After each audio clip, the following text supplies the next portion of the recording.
എന്തൊരു വലിയ വികാര പ്രകടനം. കേരളത്തിലെ വമ്പൻ വിജയം എന്താ KC വേണുഗോപാൽ, അതായത് പഴയ നേതാവ് പുതിയ നേതാവായതാണ്. രമേശിന്റെ ശിഷ്യനായി കളത്തിലിറങ്ങിയ ആളാണ് KC വേണുഗോപാൽ. പിന്നീട് അദ്ദേഹം നേതാവായി മാറുന്നു. എന്തായാലും യഥാർത്ഥത്തിൽ കോൺഗ്രസ് പ്രവർത്തകരെ രോമാഞ്ചമുണ്ടാക്കുന്ന ദൃശ്യം എന്ന് വേണമെങ്കിൽ നമുക്ക് ഇതിനെ പറയാൻ സാധിക്കുന്നു. KC വേണുഗോപാലും രമേശ് ചെന്നിത്തലയും അതോടൊപ്പം ശശി തരൂരും, അതായത് പാർട്ടിക്കുള്ളിൽ നിന്നുകൊണ്ട് വ്യത്യസ്ത അഭിപ്രായങ്ങൾ പറയുന്ന പലപ്പോഴും നേതാക്കളുടെ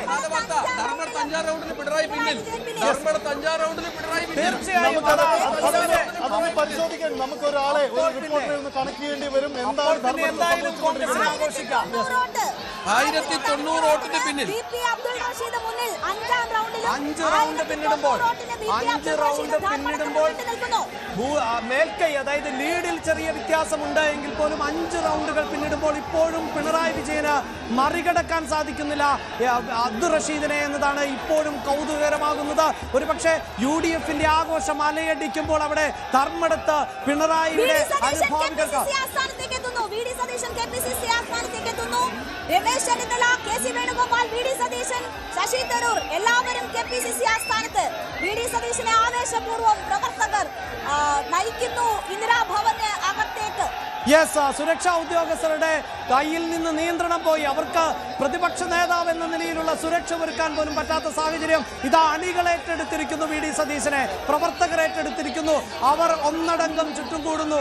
ആബാലവൃത്തം കോൺഗ്രസ് പ്രവർത്തകർ ഇപ്പോഴുണ്ട്. അവർ മുദ്രാവാക്യങ്ങൾ വിളിക്കുന്നു, അവർ അലയടിക്കുന്നു. യഥാർത്ഥത്തിൽ ഇന്ദിരാ ഭവൻ ഇതിനു മുമ്പ് ഇത്തരത്തിൽ ഒരു നിമിഷങ്ങൾക്ക് 10 വർഷം കാത്തിരിക്കേണ്ടി വന്നു. 10 വർഷങ്ങൾക്ക് മുമ്പ് മാത്രമായിരുന്നു കേരളത്തിലെ KPCC ഓഫീസിൽ ഇതുപോലെ ഒരു ആൾക്കൂട്ടത്തെ കാണാൻ സാധിച്ചത്, ഇതുപോലെ ഒരു ആരവം കാണാൻ സാധിച്ചത്, നേതാക്കളുടെ ഒത്തുചേരൽ കാണാൻ സാധിച്ചത്, അണികളുടെ ആവേശ മുദ്രാവാക്യങ്ങൾ കേൾക്കാൻ സാധിച്ചത്. എല്ലാ അർത്ഥത്തിലും കോൺഗ്രസ് ആഘോഷിക്കുകയാണ്.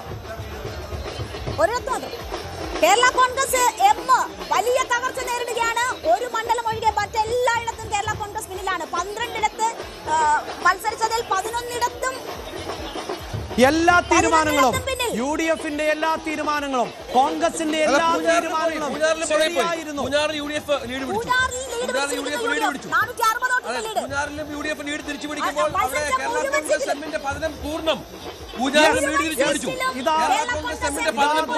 നമുക്ക് കാണാം. അത്രമേൽ വലിയ ആൾക്കൂട്ടത്തെയാണ് നമുക്ക് ദൃശ്യങ്ങളിൽ കാണാൻ സാധിക്കുന്നത്. അങ്ങനെ ആഘോഷ തിമിർപ്പിലാണ് കഴിഞ്ഞ ഏതാനും മാസങ്ങളായി എടുത്ത തയ്യാറെടുപ്പ്. ലക്ഷ്യ എന്ന ക്യാമ്പിലൂടെ അവർ ലക്ഷ്യമിട്ടത് എന്താണോ ആ ലക്ഷ്യത്തിലേക്ക് ഇപ്പോൾ UDF എത്തിയിരിക്കുന്നു എന്നതാണ് ഇപ്പോഴത്തെ സാഹചര്യം. അങ്ങനെ 3 അക്കത്തിലേക്ക് കടക്കുന്നു UDFന്റെ മെജോറിറ്റി എന്നതാണ്. ഒരു പക്ഷേ രണ്ടാം പിണറായി വിജയൻ സർക്കാർ അധികാരത്തിൽ വന്നതിനേക്കാൾ വലിയ ഭൂരിപക്ഷത്തോടു കൂടി UDF വീണ്ടും അധികാരം തിരിച്ചു പിടിക്കുന്നു. ആ ആവേശത്തിന്റെ കാഴ്ചയാണ് നമുക്ക് KPCC ആസ്ഥാനത്ത് നിന്ന് കാണാൻ സാധിക്കുന്നത്. പ്രവചിച്ച 100-ലധികം സീറ്റ് എന്നതിലേക്ക് UDF എത്തുകയാണ്. 96 സീറ്റിൽ UDF മുന്നിട്ട് അവിടെ പ്രവർത്തകർ ഉയർത്തിപ്പിടിച്ചിരിക്കുന്ന ഫ്ലക്സ്, അവരുടെ പ്ലക്കാർഡുകൾ നോക്കൂ രേണു. ബൈ ബൈ പിണറായി എന്നാണ്. അതായത് പിണറായിക്കാണ് ഇവിടെ പറയുന്നത്. അവർ LDFനല്ല, CPMനല്ല. ഇതാണ് നമ്മൾ സൂചിപ്പിച്ചത്. കേരളം ഒന്നാകെ പിണറായി വിജയന്റെ മാത്രം ഫ്ലക്സുകൾ വെച്ചുകൊണ്ട് പിണറായി എന്ന ഒരേ ഒരു നേതാവിനെ മാത്രം ഉയർത്തി കാണിച്ചുകൊണ്ട് LDF അല്ലാതെ മറ്റാരുണ്ട് എന്ന് ചോദിച്ച അതേ CPMന് മറുപടി നൽകുന്നു. LDF അല്ലാതെ മറ്റാരുണ്ട് എന്ന ചോദ്യത്തിന് ഞങ്ങളുണ്ട് എന്ന് കോൺഗ്രസ് മറുപടി പറയുന്നു. ഏറ്റവും കൗതുകകരമായ കാഴ്ചകൾ KPCC ആസ്ഥാനത്ത് നമ്മൾ കാണുകയാണ്. രമേശ് KCയെ കെട്ടിപ്പിടിക്കുന്ന VD സതീശൻ, കെട്ടിപ്പിടിച്ച് ഉമ്മ കൊടുക്കുന്ന നേതാക്കൾ, KCയെ പുണരുന്ന VD സതീശൻ, രമേശ് ചെന്നിത്തലയെ പുണരുന്ന VD സതീശൻ.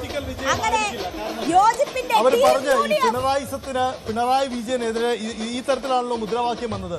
അതപ്പോ എല്ലാ അർത്ഥത്തിലുമുള്ള മറുപടി കൊടുക്കാൻ കഴിഞ്ഞു എന്നതാണ് ഒരു മുന്നണിയുടെ ഏറ്റവും വലിയ രാഷ്ട്രീയ വിജയമായി കൂടി ഈ തെരഞ്ഞെടുപ്പ് മാറാൻ സാധിക്കും.